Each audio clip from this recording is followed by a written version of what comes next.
Vanessa Kirby confirms Fantastic Four First Steps explores gender politics with Sue Storm. Now, we do know that it's been confirmed that she's going to be pregnant in the movie. So that's the reason why she's sort of going to be taking a back seat. She's not really going to be fighting too much. Is because she is pregnant with Franklin Richards. So that's the reason why she's not fighting too much. Now, maybe like later on in the movie, she has to fight because Galactus shows up. And then she's like, I'll have to fight womanhood. I'm fucking pregnant and I can make force field to protect my family. That kind of shit, right? Mm-hmm. So, yeah, it's, I'm not sure how I feel about this. See, Vanessa Kirby confirmed that Marvel Studios' upcoming Fantastic Four explores gender politics with Sue Storm. Kirby spoke with Entertainment Weekly saying, if you played an exact 60s Sue Storm today, everyone would think she's a bit of a doormat. Nah, I don't think so. That's what you think, but it's probably not what people want right now. Yeah. Especially with the Sue Storm of Marvel Rivals. It's incredibly well received. So, yeah, strong disagree. And this company is not learning at all. So figuring out how to capture the essence of what she represented to each generation, where the gender politics were different, and embody that today was one of the greatest joys of this. The idea that Sue Storm was a doormat in the early Fantastic Four comics is ridiculous. In the second issue of Fantastic Four, she turns invisible and breaks herself free from the federal detainment facility. Later in the issue, she works with the team to take out Skrulls who have been posing as them and framing them for various crimes.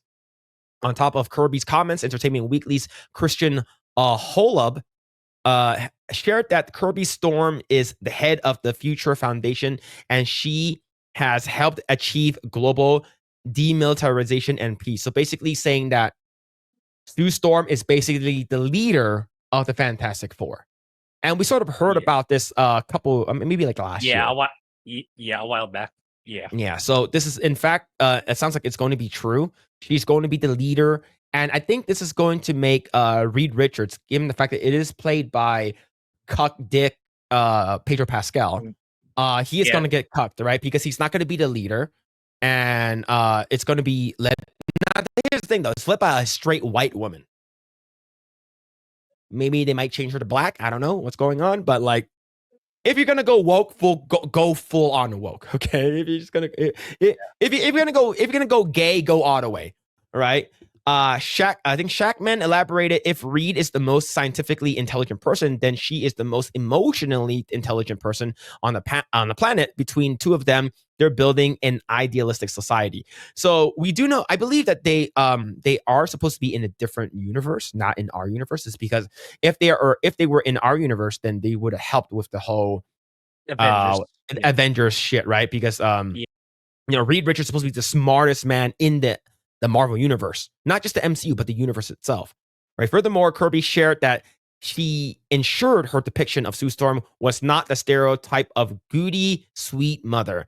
She explained one of the things I love the most from Sue's history is when she becomes Malice and all her dark stuff comes out. I was obsessed with that chapter of her life, so I wanted to make sure that there were tones of malice in there with her, that she wasn't just a stereotype of a goody, sweet mother. I've always been really interested in the mess of femininity and how can you be both? How can you be all the things? Not just the tough, invincible, powerful woman, but also a mother who gives birth, which is itself a superhero act. I love that these characters are real humans in a messy family who argue and try to work it out and get things wrong. So the whole malice thing, I know that's part of the story, and I believe that they might explore that maybe in Avengers Doomsday. But this is not just one offset. This is not just like, hey, here's the thing that happened that's gonna fuck up Fantastic Four. This is from Joseph Quinn, and he plays Human Torch. Kevin Feige and I were speaking about previous iterations of him. He was branded as this womanizing devil may care guy, but is that sexy these days? I don't think so. This version of Johnny is less callous with other people's feelings. Yeah, this is dead. Yeah. The thing is that And like there this is yeah, not there are their he's prominent not the casts character. too on Doomsday, right? We saw the casting of the chairs. Yep. They're next to Robert Downey Jr. So it's like, oh god. Yeah, not like I'm more concerned with what Doomsday will be because of this movie.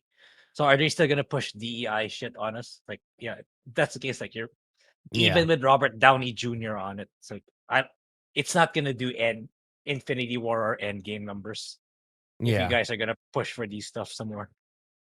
Yeah, that Now, guy keeps Disney never learns, man. They never yeah. do. Now they sort of did say this. Like I said this on Epic Verse as well. They sort of did this with Sanji from One Piece because he was the womanizer. He was a simp. He loves girls. Whenever the girls show up, there's always like heart shaped like eyes, and he goes like fucking ballistics for them, right? And he'll never attack or hurt a girl. Mhm.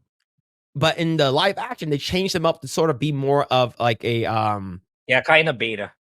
yeah, like sort of a little bit of a beta, right? But he's like, Yeah, oh, kinda. I'm not like a tier 3 simp anymore, right? I'm not a tier 3 sub to Pokemon's Twitch channel. I'm more of a chivalrous man.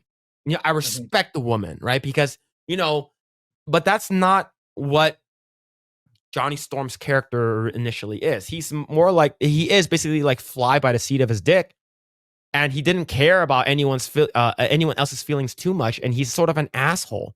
But he sort of like he's a good guy, and he sort of gets talked down to by like his sister and shit like that. It's like, dude, you got to be better, and he sort of does that really really well when Chris Evans played him in the original Fantastic Four movies, and I like that. Like he is a womanizer. He knows he's good looking. He knows he's hot shit.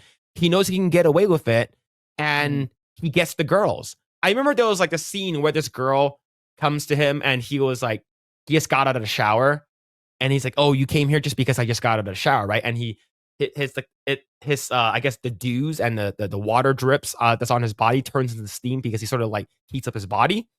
Like we like seeing that kind of stuff because it's fun, but you can't do that with this snowflake culture, cancel culture, post Me Too garbage.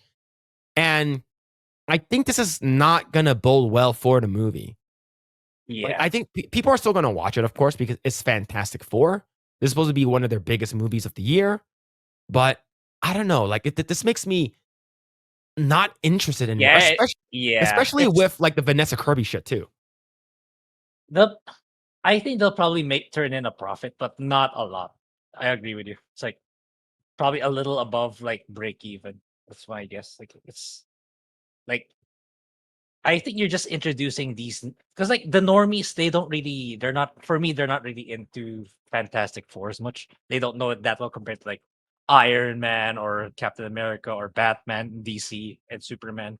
So you're gonna need to introduce them hard. And if this is your way of doing it, I don't think they'll make a compelling cast of characters if you water them down this way. And it's not like faithful to the original comics. So yeah, not doing a good job with the marketing. If this is the content of that you're implying this is the content of the movie, it's not. I'm not looking forward to it. Not as much. Like yeah, if ever we're gonna watch it, we're just like for the sake of reviewing it, kind of like Snow White. That's the vibe Yeah. I'm getting now. Now, Yeah. like I said, I would love to be wrong. I hope this movie is good. It's because if this actually, when it actually is good, then we will actually have like good movies in the future. And but we do know this is Disney.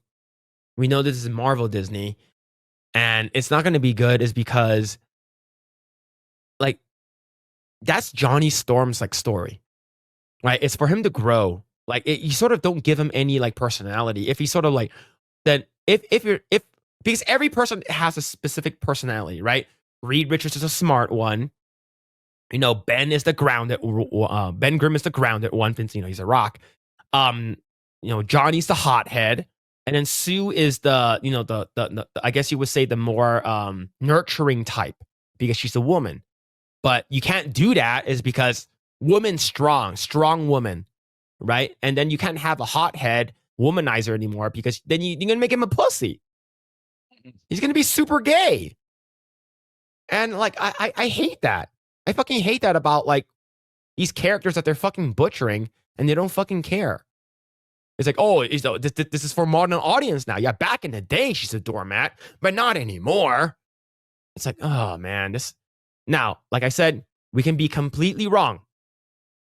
This movie could be fucking good, but we also said that about Snow White. We also said that about the Marvels, Madam Web, and we have been right all the time. The only time we've actually been wrong was One Piece. We thought that was going to be sort of hokey and weird and not good. Yeah, it was good. And probably Fallout. I know it's divisive. Fallout was a lot better than I thought. I thought it was going to be really bad and sort of woke, but it was actually pretty good. Yeah.